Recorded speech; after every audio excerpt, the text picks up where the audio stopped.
Ayat 27. Quran surah 2 ayat 27.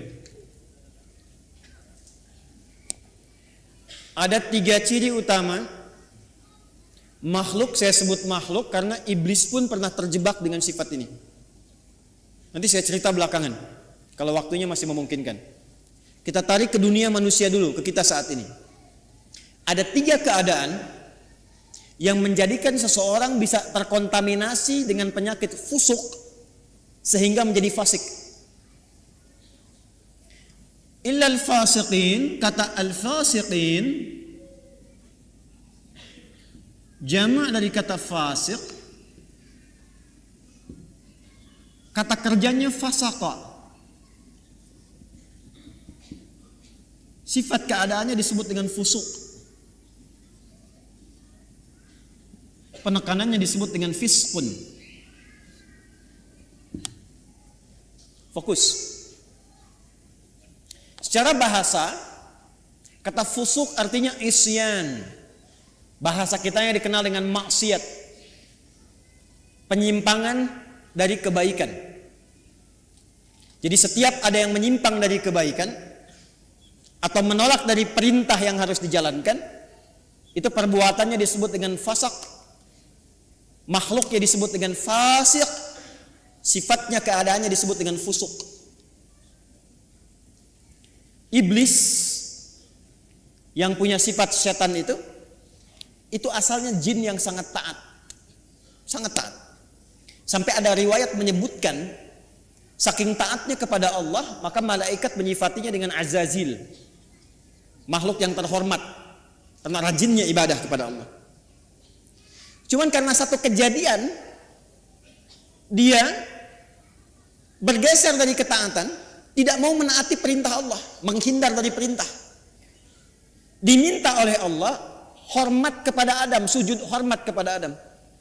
Jadi bukan persoalan sujudnya, persoalannya ini perintahnya. Jadi ketika dia tidak menunaikan perintah, menolak perintah itu dan tidak mau menaati karena maksiat, maka disebut oleh Quran berubah dari taat menjadi fasik. Maka turunlah Quran surah ke-18, surah Al-Kahf yang biasa kita baca di Jumat itu selain Yasin. Ayat 50, paling kanan pertengahan. Wa idh qulna lil malaikati isjudu li Adama fasajadu illa iblis. Siapa itu? Kana minal jinni fafasaqa. Fafasaqa an amri rabbi. Asalnya kata Al-Quran, iblis itu dari jin yang sangat taat. Dari mana taunya taat? Karena lawannya fasak ini. Fasak itu lawannya taat.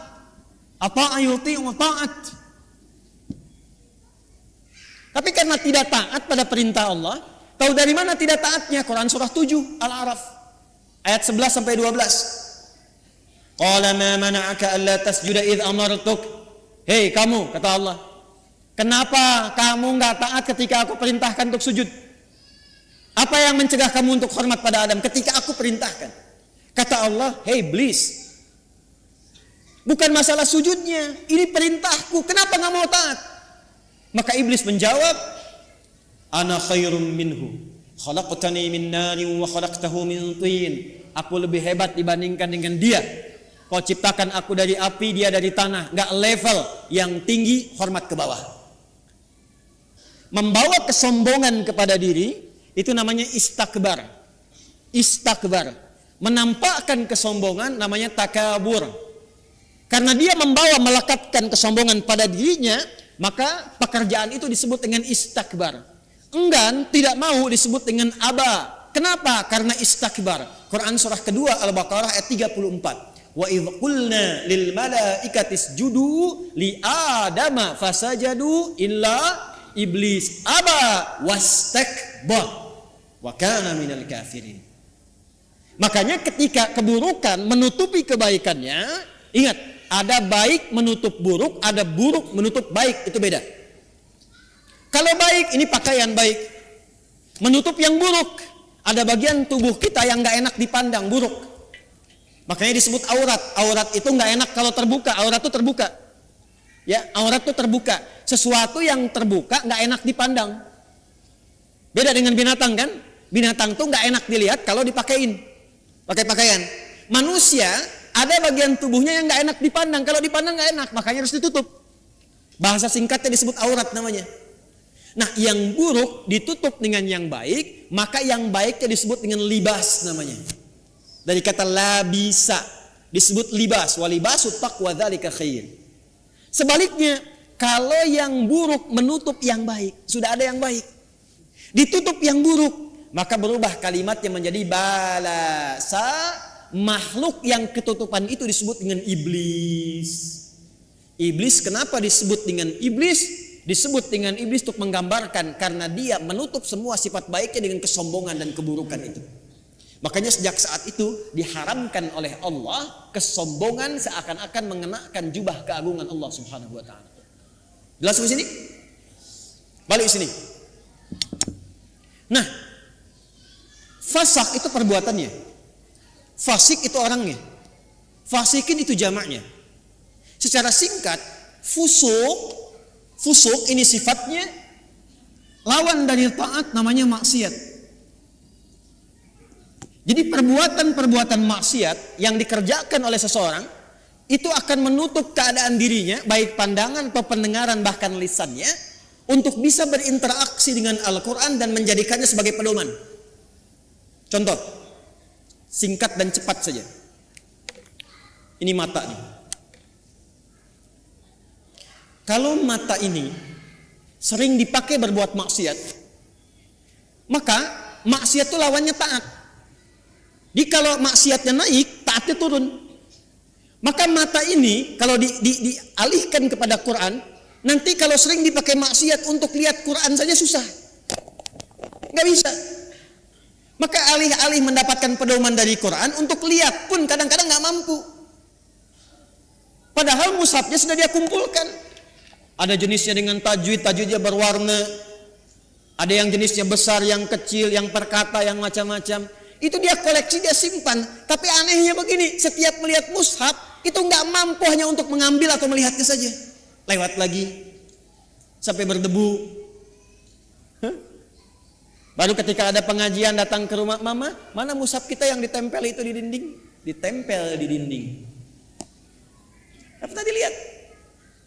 Nah, kalau sehari nggak bisa tuh berinteraksi dengan mushaf, dengan Quran, ambil mushaf yang paling besar, simpan di ruang tengah, tengah malam, buka begini, jangan dibaca, tanyakan dulu pada diri kita masing-masing, mengadu ke Allah, ya Allah, maksiat apa yang aku kerjakan di mata ini sehingga tak sanggup melihat Al-Quran sampai detik ini.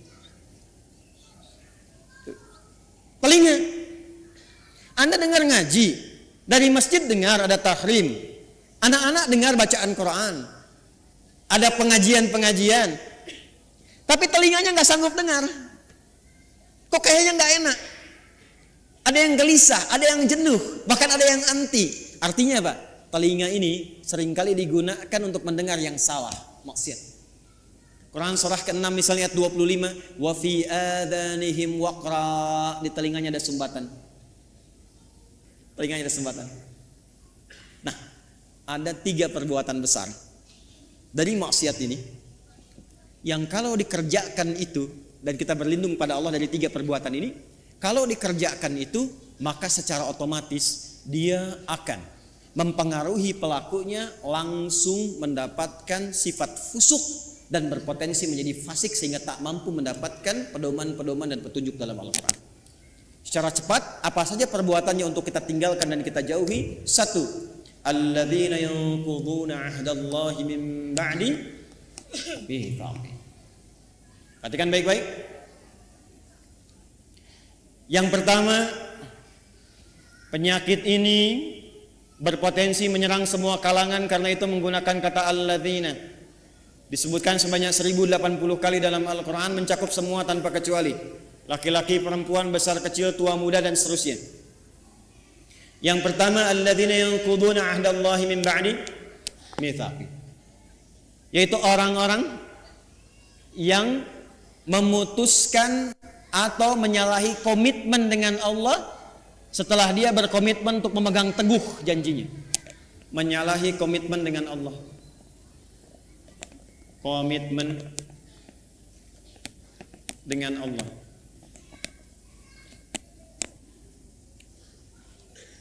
Praktek langsung. Awas hati-hati, awas hati-hati. Apa komitmen pertama kita yang paling pokok dengan Allah? Komitmen pertama kita itu bahkan sebelum lahir namanya syahadat. Quran surat 7 catat ayatnya. Al-A'raf ayat 172. Wa idz akhadha rabbuka min bani adama min dhuhurihim dhurriyyatahum wa asyhadahum ala anfusihim alastu bi rabbikum qalu bala syahidna an taqulu yaumal qiyamati inna kunna an hadza ghafilin. Komitmen pertama kita adalah asyhadu an la ilaha wa asyhadu anna. Bahkan untuk menjaga komitmen ini tiap hari kita sholat untuk menjaga komitmen ini. Makanya setiap sholat kita tahiyat, kita bacakan dalam tahiyat asyhadu an la ilaha wa asyhadu anna muhammadan. Perhatikan. Maka dari sini muncul dua turunan. Turunan pertama langsung pokok komitmennya syahadat. Yang kedua amalan penguatnya sholat. Komitmen pokok asyhadu an la ilaha. Apa arti kalimat Allah? Arti kalimat Allah itu dua yang pokok. Satu, yang dipertuhankan. Yang dipertuhankan. Jadi Allah itu bukan sifat, Allah itu nama. Ya, bukan sifat. Kalau ada yang bertanya siapa Allahmu, itu salah. Karena Allah itu nama. Siapa nama Tuhanmu? Allah. Makanya ketika orang-orang Quraisy, orang kafir bertanya pada Rasulullah, siapa nama Rabbu Muhammad? Karena engkau menyebutkan Rob. Qul a'udzu birabbin nas, qul a'udzu birabbil falaq. Siapa namanya? Maka turunlah surah Al-Ikhlas. Qul, katakan Muhammad sallallahu alaihi wasallam, huwa, yang dimaksud Rabb itu Allah. Nah, Allah ini punya dua arti pokok. Pertama adalah yang dituhankan, satu-satunya yang dituhankan. Ini. Yang kedua, yang diibadahi. Kedua makna ini ada di Quran surah ke-20 ayat 14. Allah mengenalkan dirinya kepada Musa alaihi salam dengan dua makna ini. Innani anallah, kata Allah, akulah Allah. Nama. Apa artinya Allah? La ilaha illa ana, la ilaha illa. La menolak. Ilaha yang dipertuhankan, illa menetapkan. La-nya nafi, illa-nya isbat. La ilaha, tidak ada satupun yang dipertuhankan. Illa, kecuali, kata Allah, ana, Allah. Kecuali saya, kata Allah. Maka kalau sudah mengatakan Tuhan saya Allah, Anda mengatakan asyhadu alla ilaha illallah, maka komitmennya jangan pernah menuhankan selain Allah. Paham? Saya ulang, jangan pernah menuhankan selain siapa? Ingat, kita menghormati keyakinan orang lain. Dan toleransi tertinggi dalam menghormati itu adalah tidak mencampuri ketuhanan di luar apa yang kita yakini. Karena itulah ayatnya berbunyi lakum dinukum la ikraha. Jangan ganggu, nggak boleh. Hormati saudara kita, yang Kristen, yang Hindu, yang Buddha, yang Konghucu, hormati. Tapi jangan campuri.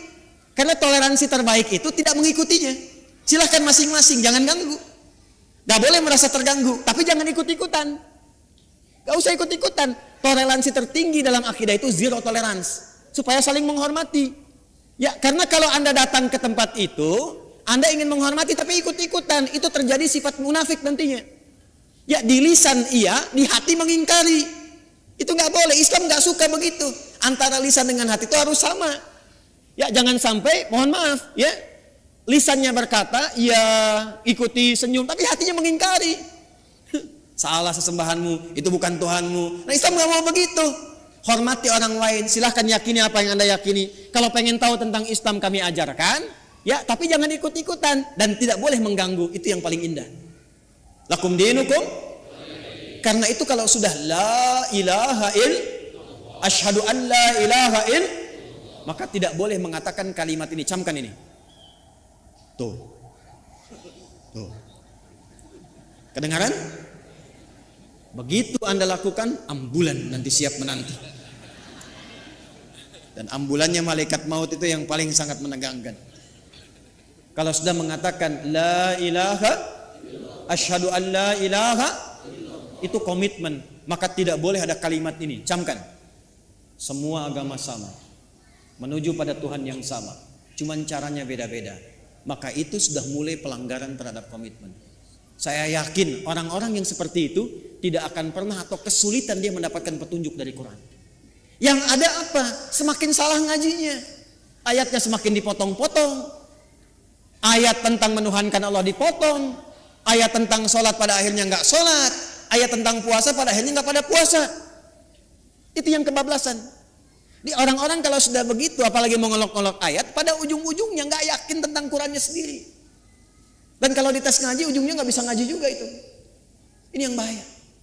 Di orang-orang yang seringkali melanggar komitmen, pada akhirnya sulit mendapatkan petunjuk dari Al-Quran. Yang ada, Quran akan dipotong-potong sesuai dengan selera nafsunya. Jelas? Awas. Saya kalau akidah agak tegas ya. 2, sholat. Ini amalannya. Bagi Anda yang sudah asyhadu an la ilaha, maka jaga komitmen itu lewat ibadah. Maka bagian keduanya kembali ke Quran surah 20 ayat 14. Innani anallahu la ilaha illa ana fa'budni. Buktikan untuk menyembah Allah yang dipertuhankan, diibadahi. Bagaimana caranya? Wa aqimis sholata lidzikri. Jaga la ilaha illallah itu lewat sholat. Makanya kalau ada orang yang sudah mulai malas sholat, itu secara otomatis akan sulit berinteraksi dengan Quran. Gak percaya silakan. Anda, jangan Anda lah ya. Kalau ada orang yang sudah mulai malas sholat, bahkan meninggalkan sholat, jangan harap dia mau ngaji. Apalagi mendapatkan petunjuk dari Quran.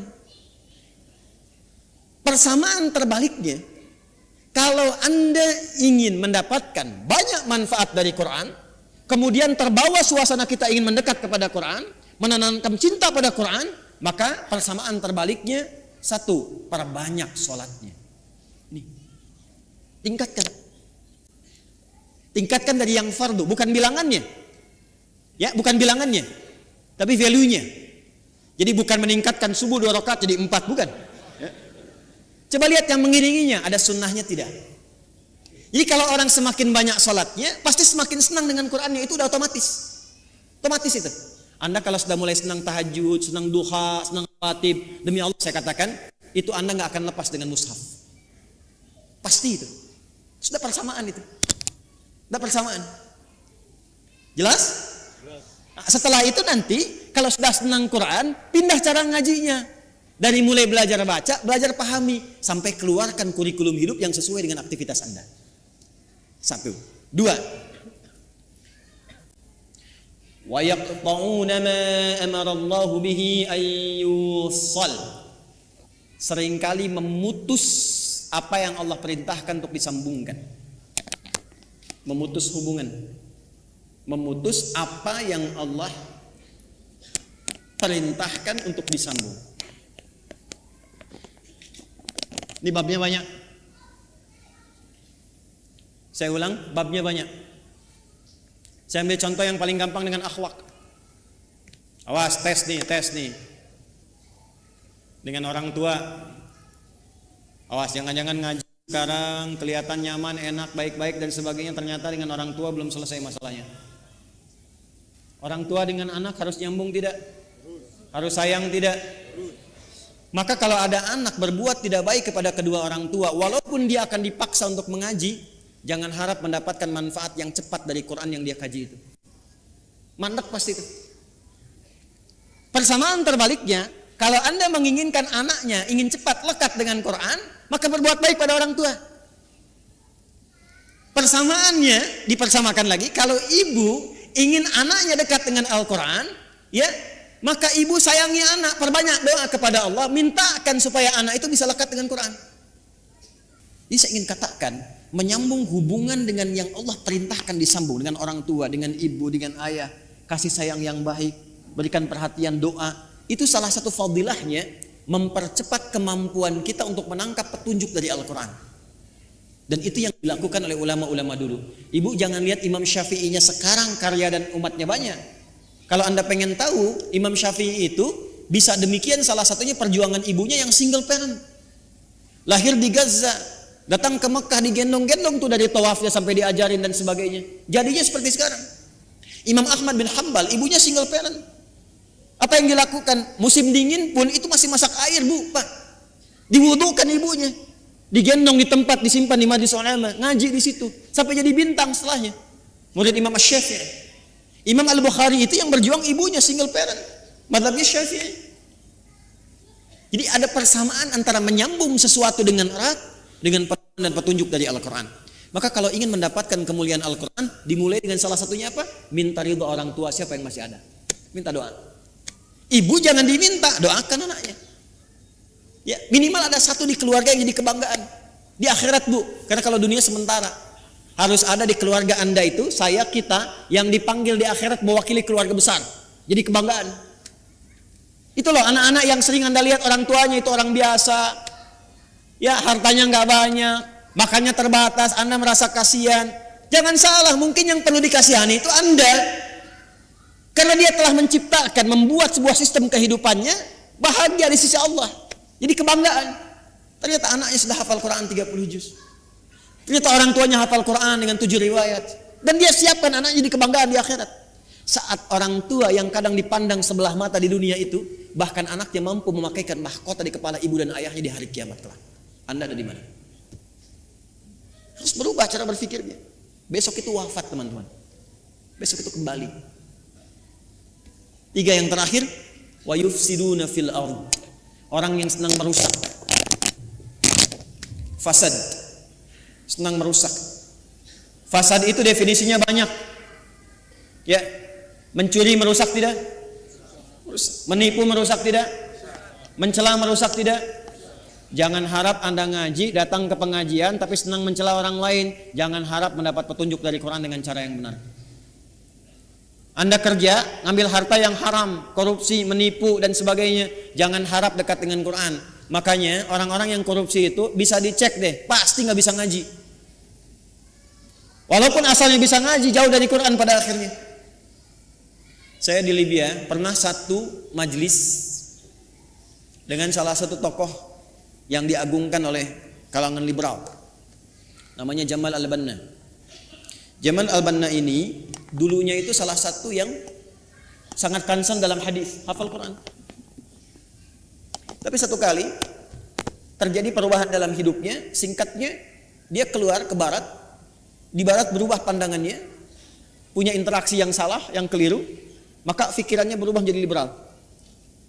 Satu kali ke Libya, ke Tripoli, jadi kami itu punya pelajaran salah satunya al-istishraq wa tansir, gerakan-gerakan orientalis, tokohnya siapa aja. Dahsyatnya kurikulum di sana, kalau sudah belajar nanti tokohnya diundang kalau masih hidup. Jadi kita berdialog, tahu pemikirannya bagaimana.